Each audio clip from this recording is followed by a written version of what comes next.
છો આતા કોઈ ભાઈ છે કે કેમ? શું થયું ભાઈ? તારા જેવો મારો દીકરો હતો, એનું નામ હતું અર્જુન. એ અર્જુનને મામા કોણ તો ધરમસિંહ બાપુ છે. એનો દિવસે ને દિવસે ત્રાસ વધી ગયો છે ભાઈ. શું કરું? આજ કારણ કે તમારે એકાએક દીકરો તો એ ચાલ્યો ગયો. હા ભાઈ. આજ હું કામની શોધમાં નીકળું છું, પણ મને આ કોઈ પૂછે તો હું જવાબ આપું ને. અરે બાપુજી. ભાઈ, હા તારે કાંઈ જવાની જરૂર નથી. તો પછી હવે મારો આંગણો આવો છે, માટે અહીંયા રહે, ખાય પીને મજા કર.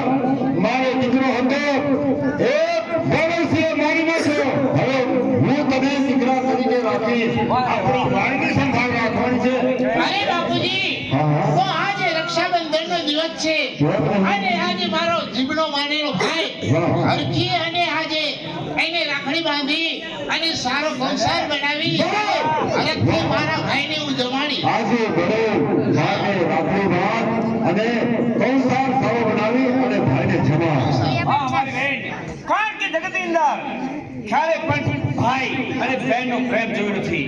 મા દીકરીનો પ્રેમ હોય, બાપ દીકરાનો પ્રેમ હોય, વળી સૌથી અત્યુત્તમ તો મા અને દીકરીનો પ્રેમ છે.